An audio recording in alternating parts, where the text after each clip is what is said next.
Selamat datang di channel YouTube Citra Bangsa School Prinsip Lampung. Dukung channel ini dengan like, comment, share, dan subscribe channel ini. Jangan lupa aktifkan notifikasinya ya. And enjoy the video. Adanya menginginkan kapan nih diberikan HP. Ya, jadi kapan waktu yang tepat kira-kira untuk pemberian gadget? Kemudian bagaimana cara memberikan alasan yang tepat kok sekarang belum diberi? Ya, untuk pertanyaan kedua, tadi adanya Asperger ya Bunda. Treatment yang tepat itu bagaimana? Ya, silakan untuk masuk usia remaja ya juga bisa. Pertanyaan yang pertama, di usia berapa anak itu sebenarnya sudah lebih siap ya untuk punya handphone sendiri sehingga dia bisa bertanggung jawab mengelola handphonenya dengan baik. Sebenarnya sih kalau dari jurnal-jurnal atau penelitian itu kan yang bisa kita jadikan rujukan ya gitu, jurnal penelitian atau enggak teori gitu. Sebenarnya sih kalau untuk batasan penggunaan itu sih sampai saat ini saya belum menemukan batasan atau pakem-pakem yang pas. Cuman kalau saya melihat mempelajari lagi dari perkembangan otak dan emosi anak gitu ya, di usia 12 tahun ke atas itu otak anak itu sudah berkembang ke fase yang lebih lagi dibandingkan dia usia 7 tahun gitu ya. 12 tahun itu dia mulai bisa berpikir lebih abstrak, lebih formal gitu. Sudah mengerti hubungan sebab akibat, konsekuensi gitu. Nah, usia itulah yang kalau menurut saya kita rasa sudah agak lebih aman untuk memberikan itu gitu. Jadi kalau saya sendiri pribadi ke anak saya ataupun ke orang tua pasien kalau bertanya ya saya bilang akan lebih aman setidaknya itu di usia 13 tahun ke 12 tahun ke atas ya, atau kalau di jenjang sekolah itu di SMP kelas 1. Terus bagaimana mengkomunikasikannya? Nah ini juga yang jadi pertanyaan anak saya yang tua, umurnya sekarang umur 11 tahun kelas 5 SD. Waktu itu saya menggunakan trik yang diajarkan dosen saya. Jadi kita pakai perhitungan statistik gitu. Coba di kelas kamu berapa orang yang nggak pakai handphone dan berapa orang yang pakai handphone. Kalau zaman dulu itu bisa ya di statistik gitu ya. Nah kalau sekarang itu mentah Bapak Ibu. Semua kamu udah punya handphone kecuali aku. Kata sekarang bisa nih alasan statistik nggak bisa nih. Terus akhirnya saya pakai lagu ya. Jadi kalau saya seminar ini kan dia sering ikut atau seminar online di rumah dia sering dengar gitu. Terus dia nyari sendiri ternyata di bulan ini dan ini memang salah satu sumber penyebab gangguan fokus atau penurunan fungsi otak itu adalah penggunaan gadget yang berlebih gitu. Nah cuman kan dia baca juga tuh tips-tipsnya ya gitu. Berarti harus dibatasi dan bisa berargumen ke saya gitu. Aku bisa kok main HP itu nggak lebih dari 1 jam per hari dia bilang gitu, atau 30 menit per hari. Mereka akan selalu cari alasan karena mereka juga kan cerdas ya anak-anak ini ya. Stimulasinya dapat banyak dari sekolah, dari informasi yang mereka baca, gizi juga bagus.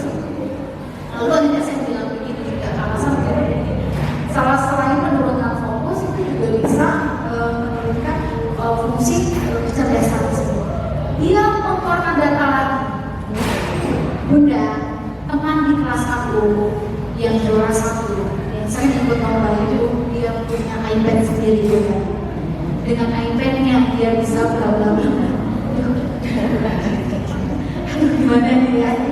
Nah, akhirnya yang saya bilang begini. Yang dia sampaikan itu betul gitu kan ya. Jadi yang dia kasih contoh ke kita itu yang baik-baiknya kan ya gitu. Anak-anak yang berhasil selesai menggunakan handphone dengan baik dan prestasinya masih baik juga. Tapi kita bisa kasih penjelasan lagi atau kita cari video-video di medsos ya, tapi yang sumbernya memang itu dari sumber-sumber yang bisa terpercaya, misalnya memang akun-akun dari peneliti atau pusat-pusat kesehatan gitu ya. Bisa kita kasih penjelasan bisa dari video-video untuk membantu kita. Misal salah satunya adalah otak itu kalau berlebihan mengkonsumsi video-video singkat seperti yang saya bilang tadi itu, kita kasih video yang memang belum mudah, tetapi ilmuwan sudah melakukan riset dari beberapa negara. Itu dia, iya ya. Nah, jangan yang kedua, kita juga jangan mudah terpancing atau reaktif, langsung berargumen atau langsung membantah. Yang perlu kita lakukan adalah bisa kita ambil jeda ini loh Ibu.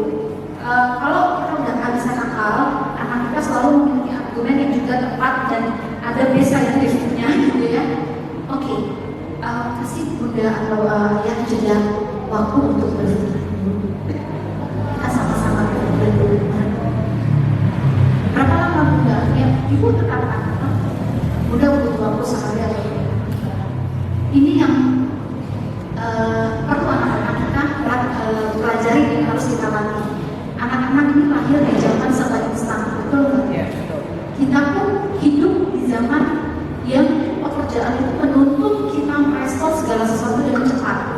Sehingga dalam parenting kita pengasuhan, kita itu udah kelelahan, energi kita udah habis.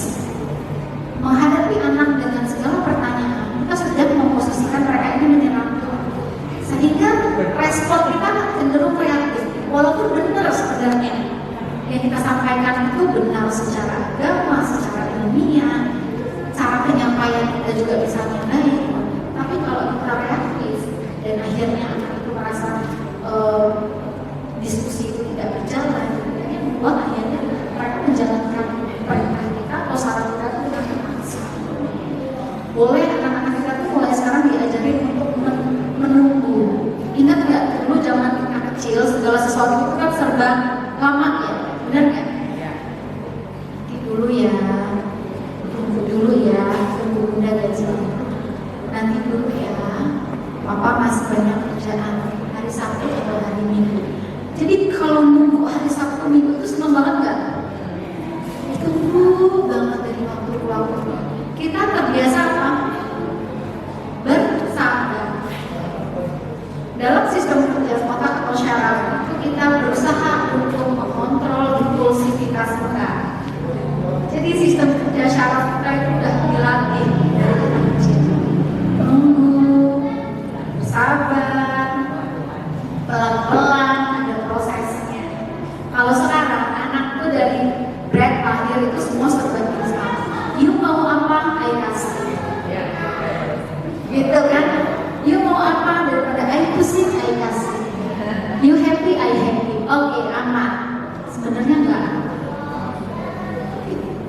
Jadi boleh kalau sudah alasan-alasan logis mau udah keluar, sebenarnya yang dibutuhkan anak itu adalah berlatih kesabaran. Jadi ketika dia berargumen begini begitu, kita kasih waktu pause aja. Oke Kak, kita sama-sama berpikir ya. Sebenarnya lebih banyak manfaatnya atau keburukan. Kita sama-sama berpikir. Udah butuh waktu sehari atau 2 hari Kakak, kita diskusi. Ya, kalaupun nanti sudah dapat waktunya, itu bisa dibuat kayak hendak tertulis. Kalau saya begitu, sudah saya siapkan yang MOU-nya, termasuk hal-hal kecil perintilan, misalnya apa itu, casing ya, terus nanti itu layar anti goresnya, charger dan lain-lain. Kalau ada kerusakan siapa yang mengganti, kuota dan lain-lain, itu dananya dari mana, itu kami saya dan uangkan itu belum kami rilis memang karena usianya masih 11 tahun. Jadi sampai ke situ sudah kami tuliskan rata-rata. Jadi dia sudah mulai berpikir kalau ini charger hilang harganya berapa, bisa nggak saya ganti dengan uang jajan saya? Berarti in case ada musibah di luar karena saya ceroboh gitu ya, tapi ada musibah gitu, dia harus punya tabungan sendiri gitu. Jadi dia harus meluangkan uang jajannya sehari misalnya berapa, 15.000 atau 10.000, dia hanya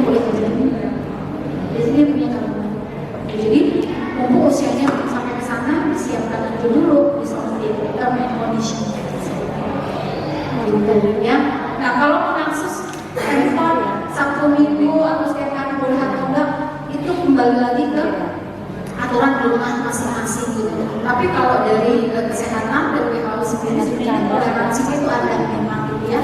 Sebaiknya memang nggak lebih dari 1 jam rehabilitasi usia anak ini, dan itu pun nggak langsung dikebut 1 jam nontonnya, tapi bisa dicabut-cabut 20 menit, 20 menit, 20 menit, atau setengah jam, 15 menit, 15 menit silahkan.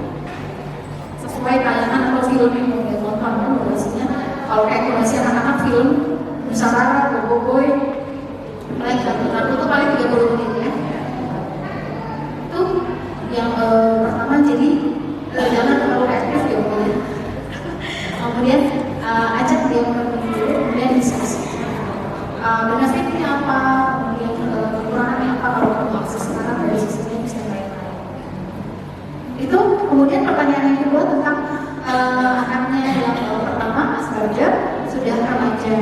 Nah, hormon juga kan pasti ada perubahan ya Bu ya. Yang perlu dievaluasi coba mulai dari pola makan sama olahraganya itu rutin nggak dilakukan?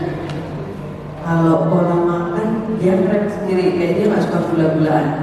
Jadi kayak saya paling jajannya apa ya? Dia makannya ya dia makan aja. Yang dari rumah. Minuman manis juga dia nggak suka. Terus kalau olahraga dia sukanya catur. Jadi kalau aktivitas fisik dia paling nggak suka karena dia berkeringat gatel. Dia nggak suka dari TK jadi pelajaran dia hindari sama satu olahraga. Karena kan ada beberapa jenis aktivitas olahraga itu kan akan beda-beda efeknya dari tubuh gitu. Kalau catur ini kan yang lebih banyak diasah ini prefrontal korteksnya ya, otak-otak memori, analisis, keputusan, strategi gitu. Nah, yang perlu ditambah lebih ke aktivitas fisiknya. Kalau dia nggak suka olahraga yang berkeringat di luar, boleh olahraganya di rumah. Kayak misalnya sepedaan gratis itu atau treadmill gitu. Kalau itu udah terbiasa, kan dia terbiasa berkeringat, tapi di rumah kan agak lebih adem. Nanti boleh wajib untuk olahraga di luar rumah, jalan karena komplek kampung gitu ya. Karena kalau usia segitu kan memang bukan hanya anak yang punya kondisi khusus ya, remaja-remaja yang sedang puber pun kan secara hormonal itu ada perubahan ya, dari mereka mempersepsikan sesuatu, merasakan sesuatu agak lebih sensitif gitu. Nah, yang harus diperbanyak adalah olahraganya, pola makan juga, diskusi atau komunikasi dua orang juga harus berbeda. Jadi masukan, feedback itu juga harus diberikan. Apakah perlu dibantu dengan obat? Kalau dulu waktu terapi di bawah usia 12 tahun itu sempat dikasih obat. Enggak sih, dari psikiater. Memang waktu itu juga bawa psikiater itu nggak boleh. Kalau di bawah 4 tahun dia nggak boleh dikasih. Jadi nggak konsumsi obat. Ada sampai perilaku menyerang orang atau kayak gitu? Kalau dulu waktu usia 2 tahun 3 bulan itu saya mainin dia dorong temannya. Kalau sekarang paling mulutnya yang bisa direm. Jadi kalau mata-matanya, kalau untuk main musik sih sebenarnya nggak, dia jadi aplikasi ke benda. Dan di kelas itu udah ada yang membuat dia nyaman. Jadi tentang diskusi apa tentang itu. Karena dia masuk kontrol itu dia mau anu masuk kontrol. Sampai dia pakai. Kalau itu sih ini menurut saya ya, coba nanti bisa masuk ke psikiaternya atau anaknya apakah sudah dibutuhkan atau belum. Tapi kalau menurut pandangan saya sih ini tidak perlu obat, karena kan sebenarnya emosinya juga bisa dikendalikan oleh lingkungan ya, masih bisa diajak ngomong. Jadi yang banyak olahraga. Kemudian kalau dia sedang seni boleh disalurkan musik. Kalau dia dulu keluar sih waktu dia di SD ya, dia pianis jadi otodidak, dia bisa main piano sendiri. Cuma dia kehilangan minat gitu loh, mesti terus sama keadaan musiknya. Dia bisa main piano, bisa main harmonika, bisa. Cuma habis itu latihan kita mau aku musuhin, namun dia nggak mau, bisa gitu. Jadi sampai sekarang tuh dia benar-benar close sama kemampuan main musiknya.